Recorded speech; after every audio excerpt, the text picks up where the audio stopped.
पहाड़ी मोड़ अगर हम सफ़र कर रहे हो तो वो हमारा मतलब तबीयत वगैरह ख़राब कर सकते हैं। 2-3 चीज़ें ज़रूरी हैं। नहीं, अब वो जो करना था वो हुआ नहीं। फ्लाई किया और स्कर्दू लैंड कर गई, लेकिन ये जो ख़ास फ़्लाइट थी एयर सफारी वाली, इसने स्कर्दू लैंड नहीं किया। कलाम सवात में 20 से 30 हज़ार में हो के आ सकते हैं, तो चले वापस चले। हालांकि हम बिल्कुल पास थे उसके, तो नहीं गए। तो बस दिल में ख्वाहिश है कि कभी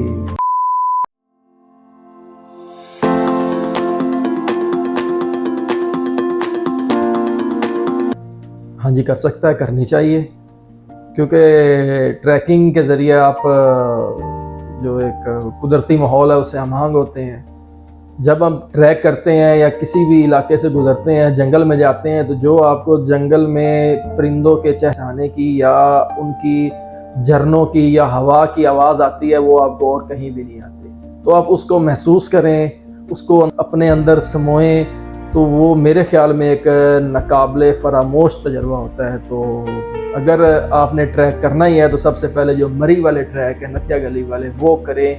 इतने वो फितरत से हम आहंग है कि आप लोग हर चीज़ को भूल जाएंगे। जिस तरह पाइपलाइन ट्रैक हो गया, थोड़ा सा और एडवांस जाएँ तो मुश्कपुरी और निरंजानी का है, वो करें। बहुत ही खूबसूरत ट्रैक है, हरे भरे हरियाली वाले, बहुत ही खूबसूरत।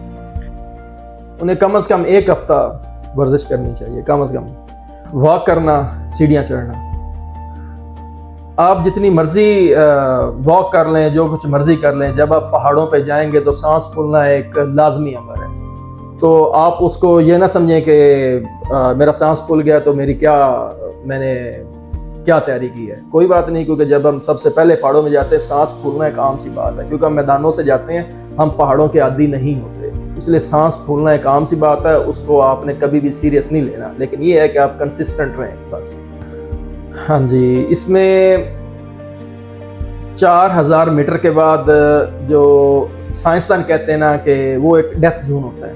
हमारा जिस्म 4000 मीटर से ऊपर जाने के लिए नहीं बना हुआ, लेकिन अब हम लोग थोड़े बहुत आदी हो गए हैं या वहाँ पे आते जाते रहते हैं, इसलिए हमें इतना फील नहीं होता। लेकिन मैं खुद भी जब भी 5000 मीटर से ऊपर गया हूँ तो मेरे सर में दर्द होता है, बुखार हो जाता है। तो इसको हम हाई एल्टीट्यूड सिकनेस कहते हैं।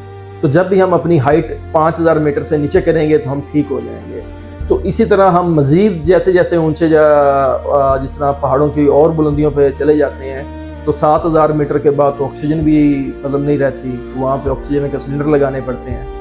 तो उसको हम थोड़ा एक्सट्रीम डेथ लेवल कहते हैं। लेकिन जो साइंसदान कहते हैं यही है कि 4000 मीटर से ऊपर आप मतलब रहने के लिए नहीं बने हुए, इंसान नहीं बना हुआ। जो लोग वहाँ पे रहते हैं वो उनके जिस्म आदी होते हैं, हमारे जिस्म आदी नहीं है। तो इसलिए हम जितना अर्सा वहाँ पे रहेंगे तो फिर ऐसा ऐसा हम आदी हो जाएंगे, लेकिन हम आदी नहीं।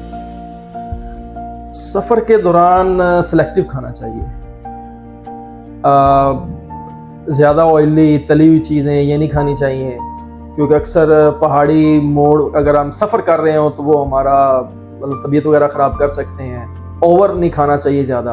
हाँ, अगर आप ट्रैक कर रहे हैं ना तो आप हर चीज़ खाएं, क्योंकि उसमें ये होता है कि आप लोग चल फिर रहे होते हैं, आपका जिस्म, आपकी बॉडी सारी वर्किंग कंडीशन में होती है, आपके सारे मसल्स काम कर रहे होते हैं, तो वो आपकी सारी खुराक जो भी है वो हज़म हो जाएगी।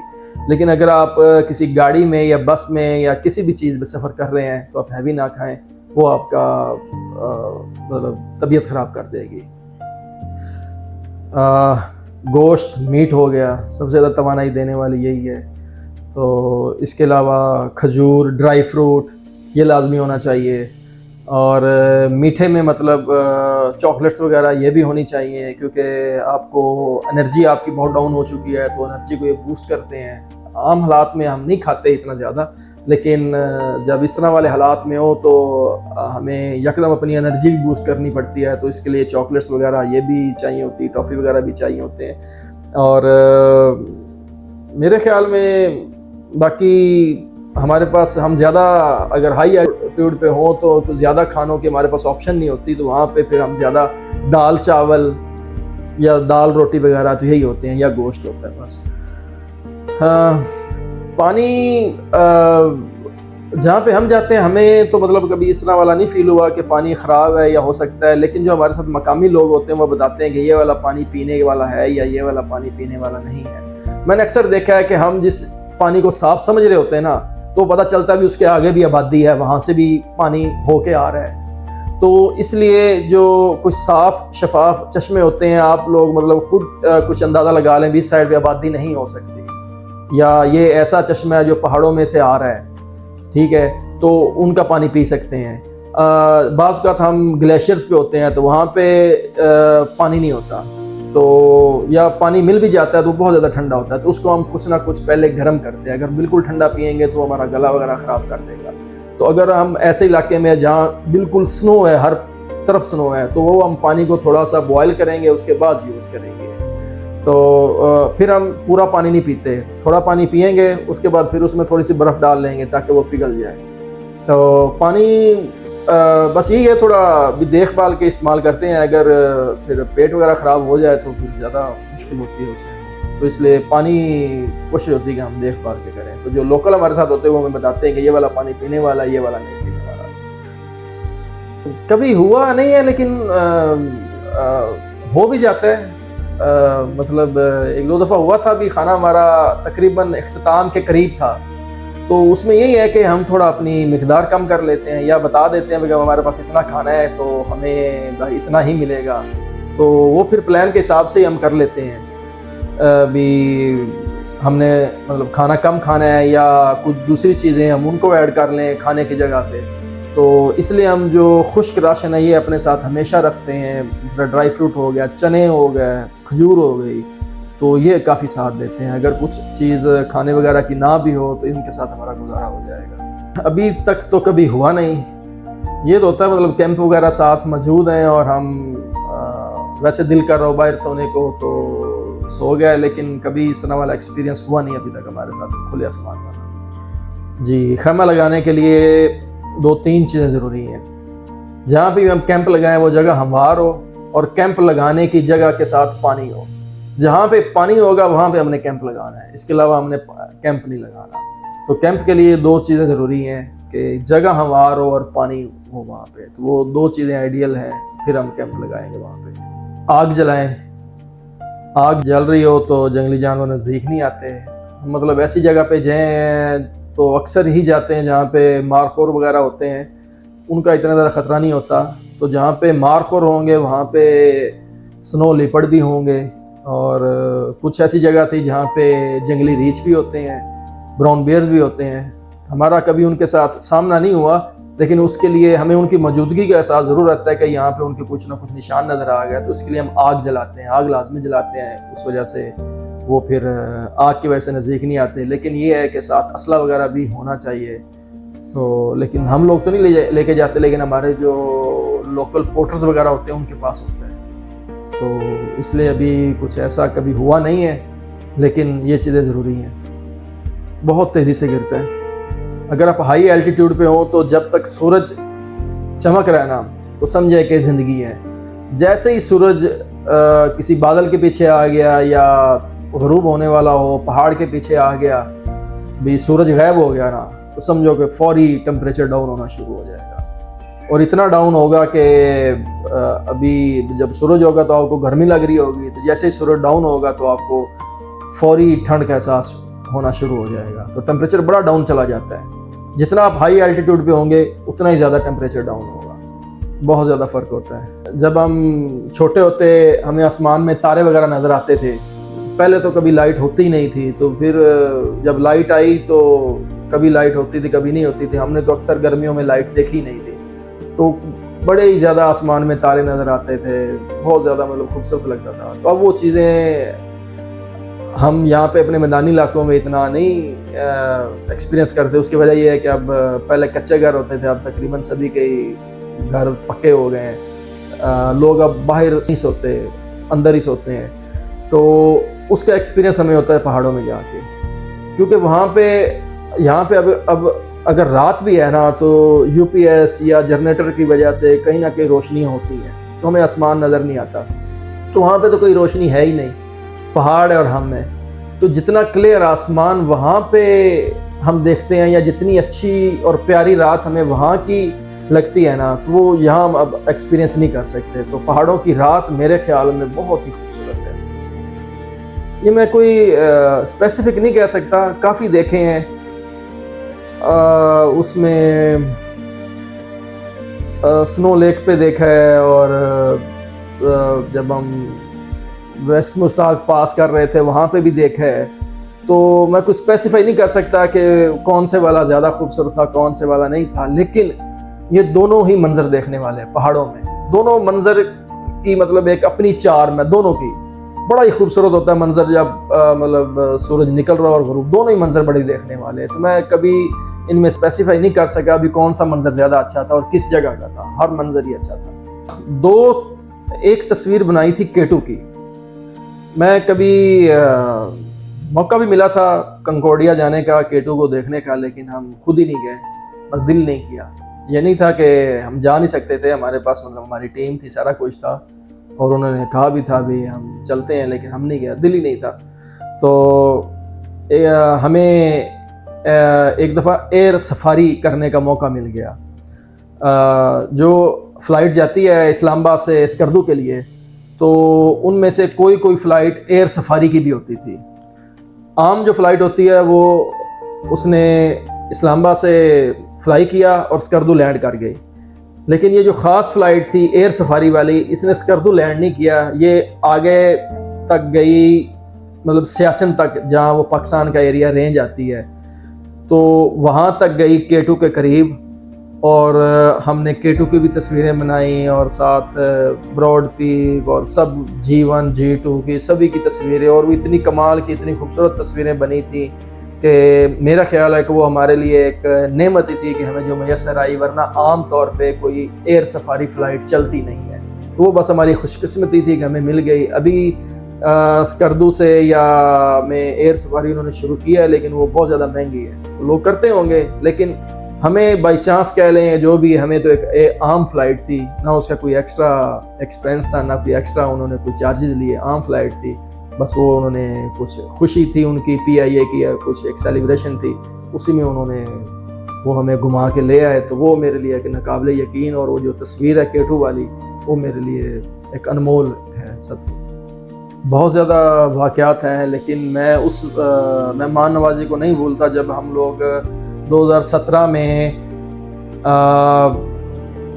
स्कर्दू से अस्कोले गए, अस्कोले से ट्रैक शुरू किया ब्याफू स्नो लेक से होके खुर्दुपिन पास को अबूर करके हम खुर्दुपिन ग्लेशियर के ज़रिए उतर के और आगे शमशाल पहुँचे। तो जो शमशाल वाले लोगों ने हमारा इस्तकबाल किया था और उन्होंने मेहमान नवाजी की थी, वो मैं कभी नहीं भूल सकता। वो लोग बड़े हैरान थे भी, ये कैसे हो गया कि खुर्दुपिन पास अबूर करके कोई लोग शमशाल पहुँचे हैं। तो ये एक हमारे लिए बड़ा यादगार लम्हा था, और उनकी जो मेहमान नवाजी थी और उनकी जो रवायती डिशेस थी, वो बड़ी हमें अभी तक याद है। वो लम्हा था जी हमारा 2018 में, जब हम वेस्ट मुश्ताक और सारपोलागो पास करने गए थे। तो जो सारपोलागो पास की उतराई थी, वो समझे कि 1930 के बाद हम लोग ही गए थे। उससे पहले एक एरिक शिप्टन था, एक बरतानवी महमजू, वो वहाँ से आया था। और उसके बाद जो पहले कोई उसके बाद जो टीम गई थी, गालबन मतलब कोई 80-90 साल बाद, तो वो हम ही लोग थे। तो वो ऐसा एरिया था कि जहाँ पे कभी किसी 80-90 साल से किसी इंसान के कदम ही नहीं पड़े हुए थे। तो जब हमने वहाँ से डिसेंड करना शुरू किया, और वो मुझे डेट भी याद है आज तक कि वो 25 जुलाई की डेट थी, उस दिन पाकिस्तान में इलेक्शन हुए थे। तो 26 जुलाई को हमने वो कुर्कसम वेस्ट ग्लेशियर था शायद, तो उससे हम उतरे थे, आगे ट्रेंगो टावर की तरफ जाना था। और वो ऐसा ग्लेशियर था कि हमें समझ नहीं आ रही थी कि हम उतरे कहाँ से। बहुत ज़्यादा कटा फटा, उसमें इतनी ज़्यादा दरारें थी कि रास्ता ही नज़र नहीं आ रहा था। तो हम लोग चाहते थे कि हम 2 पास क्रॉस कर चुके और अब आगे निकलें, और आगे पता था भी एक दिन मज़ीद ट्रैक करेंगे तो हम ब्याफू ग्लेशियर पे पहुंच जाएंगे, तो वापस जाना बहुत मुश्किल था। तो उस वक्त जो हमारी टीम थी शमशाल की, जो हमारे हाई एल्टीट्यूड पोर्टर थे, गाइड थे, उन्होंने वो जो रास्ता ढूंढा। और मुझे आज भी याद है कि हमारा जो गाइड था मेन हमीदुल्लाह, वो रोते हुए आया था, और वो कहता था कि हमें रास्ता मिल गया है। तो यकीन करें वो इतने खुशी के ही एक लम्हा था या आंसू थे कि हमें वो आज तक याद है कि हम उस रास्ता मिलने की खुशी में कितनी ज़्यादा खुशी मनाई, और फिर हम ऐसा ऐसा करके वहाँ से उतरे भी और आगे गए भी। तो वो मेरे लिए एक बड़ा लम्हा था, यादगार वाला, खुशी वाला। बहुत आसान है, आजकल तो बहुत ज़्यादा टूर ऑपरेटर्स आए हुए हैं, तो वो बड़े बजट ट्रिप करवाते हैं, तो सोशल मीडिया पे वो अपनी ऐड वगैरह लगाते हैं। तो मेरे ख्याल में कोई भी, मतलब हम वादी नीलम में, नारायण कागान में, कलाम सवात में 20 से 30 हज़ार में हो के आ सकते हैं। तो बड़ा ही बजट ट्रिप है। अगर आप खुद जाएंगे तो शायद ज़्यादा लगेंगे, लेकिन फिर अगर आपके दोस्त वगैरह इकट्ठे हों वो भी बजट ट्रिप हो जाता है। तो मेरे ख्याल में ये बजट ट्रिप अगर आप करना चाहते हैं तो इनके ज़रिए कर लें, बहुत ही अच्छा है। गर्मियों के मौसम में जाना ज़्यादा बेहतर होता है, क्योंकि हर तरह के रास्ते खुले होते हैं। जो हुस्न होता है वादियों का वो भी गर्मियों में ही निखरा होता है। तो मैं मतलब हर एक का अपना अपना सीज़न होता है। मई से लेके सितंबर तक आप जा सकते हैं, लेकिन अगर आप थोड़ा ट्रैकिंग हाई एल्टीट्यूड करना चाहते हैं तो उसके लिए जुलाई अगस्त ये 2 महीने होते हैं। वैसे जून जुलाई अगस्त ये 3 महीने अच्छे हैं।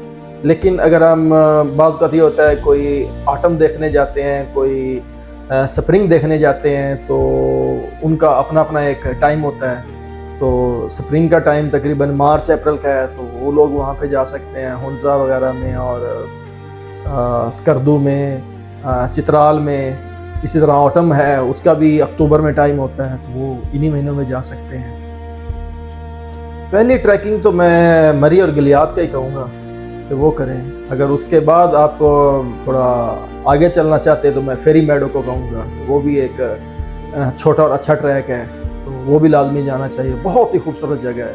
जितने भी मतलब मैंने किए हैं, सबसे पहला खैर जो मैंने कोई भी एक अच्छा ट्रैक या जिसे मैं ट्रैकिंग कहूँगा की है, तो वो फेरी मेडोज़ की ही की है। तो मेरे ख्याल में वो करनी चाहिए फेरी मेडोज़ की।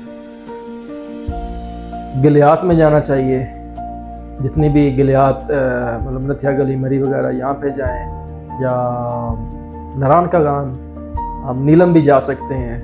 तो अगर सवात कलाम जाएंगे या आगे निकलेंगे कुमराट वगैरह, चित्राल, या कि वो हमें कम से कम 1 हफ्ता चाहिए।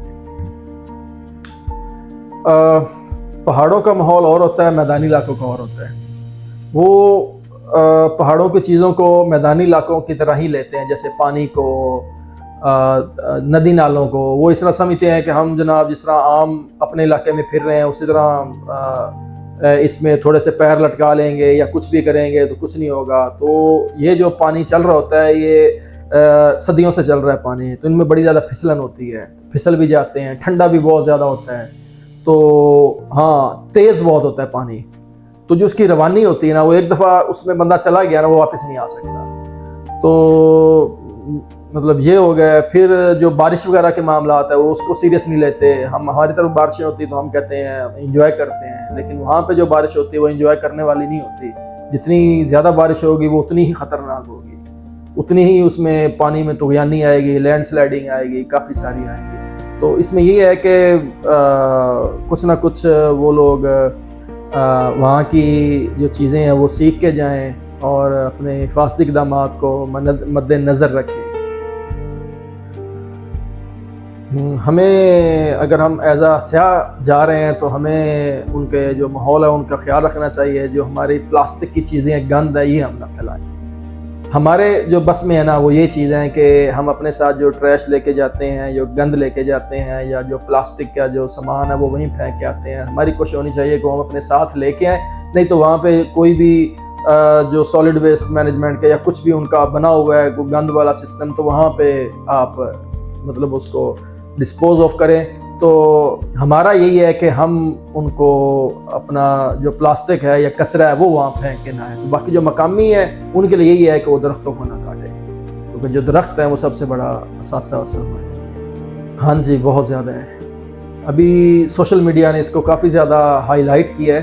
तो पहले तो समझें कि इन्फॉर्मेशन ही नहीं होती थी, एडवेंचर टूरिज़्म तो सिरे से था ही नहीं। तो इसकी एक तो इन्फॉर्मेशन नहीं मिलती थी, सामान नहीं मिलता था। अभी जो सोशल मीडिया है इसके ज़रिए अब काफ़ी हद तक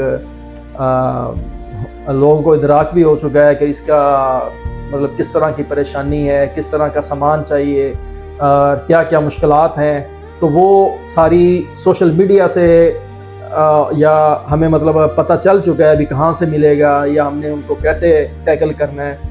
तो ये सारा कुछ सोशल मीडिया के ज़रिए अब आ चुका है। इसी तरह कई टूरिज़्म कंपनियां हैं, वो भी ट्रैक वगैरह करवाती हैं, तो जब उनके साथ करेंगे तो वो भी आपको ज़्यादा अच्छे तरीके से मतलब टैकल करना सिखाएंगे। पर नीलम बर्फ़ खैमा, लेकिन फैमिली ज़्यादा और पसंद करती है, दोस्तों के साथ, दोनों ही। तो मेरी ज़िंदगी में सबसे ज़्यादा ख़तरनाक रास्ता आया वो जीप ट्रैक था। रत्ती गली से वापस दवारियाँ तक जो आता है ना, वो बड़ा ही ख़तरनाक ट्रैक था। इतना ख़तरनाक था कि मैं ये सोचने में मजबूर हो गया भी अल्लाह पाक मुझे इस दफ़ा यहाँ से निकाल दो कि मैं वापस नहीं आऊँगा। हालांकि बड़े बड़े सफ़र किए हैं, बड़े जीप ट्रैक भी किए हैं, लेकिन वो जो जीप ट्रैक है ना, रत्ती गली से वापस हम दवारियाँ आ रहे थे, तो इतना ख़तरनाक था कि मेरी ज़िंदगी का सबसे ख़तरनाक वो ट्रैक था। अगर मैं वादी का नाम लूँगा तो मैं अतरोड़ वैली, कलाम, बड़ी ज़्यादा मीडोज़ हैं, बड़ी ज़्यादा झीलें हैं, बहुत कुछ है वहाँ पे। सबसे यादगार रात, हाँ जी, वो हम 2016 में जमाल पास हमने क्रॉस किया था और क्रॉस करके हम नीचे ब्याफू ग्लेशियर की तरफ आ रहे थे। तो वो वाला हमारा दिन जो था वो हमारा बहुत लंबा था। हमने सुबह 4 बजे से ट्रैकिंग शुरू की थी। जब हमने पास की क्रॉसिंग की और नीचे आए तो असर मतलब हो गई थी। अब हमें नहीं पता था अभी आगे कितना ज़्यादा लंबा सफ़र है। हमें नज़र तो आ रहा था वो सामने ब्याफू ग्लेशियर है, सामने नज़र आ रहा था, लेकिन नज़र पहाड़ों में तो पहाड़ तो खुद एक धोखा है। तो वो हम जनाब चलते जा रहे हैं। अब हमारे पास रोशनी का मुनासिब इंतज़ाम भी नहीं था। ये नहीं था कि हमारे पास टॉर्च वगैरह नहीं थी, सारा कुछ था, लेकिन वो बैग में पड़ा हुआ था। तो वो जो रात थी ना, वो जिस तरह हम गिरते पड़ते रात के 2 बजे हम कैंप साइट पे पहुंचे, वो एक बहुत ही यादगार रात थी। और उसमें यादगार इसलिए भी थी कि हमारे साथ हमारे एक दोस्त है मुजम्मल मुश्ताक साहब, वो हमारे साथ थे। तो वो बाद में अल्लाह को प्यारे हो गए रोड एक्सीडेंट में। तो इस वजह से हमें वो रात हमेशा बड़ी याद रहती है कि वो हमारे साथ थे उस रात। स्नो लेक कंकोडिया गोंदोगोरो ट्रैक, वो हालांकि हम उसके अतराफ से कई दफ़ा गुजरे हैं। तो एक दफ़ा जो हमारी टीम थी, हम किसी अपने ट्रैक करने जा रहे थे, अनफॉर्चुनेटली हमारा वो ट्रैक नहीं हो सका। तो हमारे जो गाइड थे, हमारी जो पोर्टर टीम थी, उन्होंने कहा भी हम ये मतलब जो केटू ट्रैक है वो करके गोंदोगोरो पास करके हम उतर जाते हैं। लेकिन बस वो दिल स्टार्ट हो गया कि नहीं, अब वो जो करना था वो हुआ नहीं, इसलिए वापस चले। हालांकि हम बिल्कुल पास थे उसके, तो नहीं गए। तो बस दिल में ख्वाहिश है कि कभी कंकोडिया जाएं। केटू को तो वैसे देखा ही हुआ है, काफ़ी जगहों से देखा, बहुत अच्छे तरीके से देखा है, तो लेकिन फिर भी है कि नहीं यार, ये एक वो जगह नहीं की हुई। सबसे पहले तो पहाड़ों को उसको समझना चाहिए और फिज़िकल और मेंटल स्ट्रेंथ होनी चाहिए उसको, क्योंकि पहाड़ उसको मतलब सिखाते हैं। ये नहीं सिखाते कि आप मतलब कि मुंह उठाए चले आएँ और अपनी मर्ज़ी करें। तो पहाड़ों के पास जाना है तो पहाड़ों के मुताबिक होके जाना पड़ेगा आपको। मतलब उनके लिए अपनी जो फिज़िकल स्ट्रेंथ है वो बना के जानी पड़ेगी, अपनी जो मेंटल स्ट्रेंथ है उसको भी बेहतर करना पड़ेगा। कोई भी मुश्किल पेश आए तो आप इतने जो स्ट्रेस है कुछ भी है वो आप झेल सकें या उसको आप कैसे टैकल करें, इतनी आप में मतलब ज़हनी स्ट्रेंथ होनी चाहिए, मेंटल स्ट्रेंथ होनी चाहिए। तबीयत में ठहराव, सब्र, हर तरह के हालात का सामना करने की सलाहियत, ये मुझे पहाड़ों ने दी है। सबक यही मिला है कि हालात कुछ भी हों, आपका जो मिशन है या जो आप करने जा रहे हो वो आपने मतलब उसको अचीव करना है।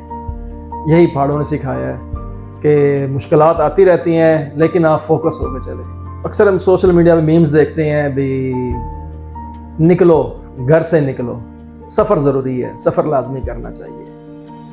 तो पहाड़ों में जाना चाहिए, अल्लाह की बनाई हुई खूबसूरती को देखना चाहिए वहाँ पे जो लोग रहते हैं उनका रहन सहन, उनका जो सकाफत है वो देखनी चाहिए। तो वहाँ पे ज़िंदगी हमारे मुकाबले में थोड़ी सख्त है, तो वहाँ रह के भी देखना चाहिए भी वो लोग कैसे मतलब सरवाइव कर रहे हैं। तो इससे मतलब तबीयत में ठहराव भी पैदा होता है और बंदा सीखता भी है, इससे काफ़ी कुछ सीखता है। जी जज़ाकल्लाह, अल्लाह हाफ़िज़।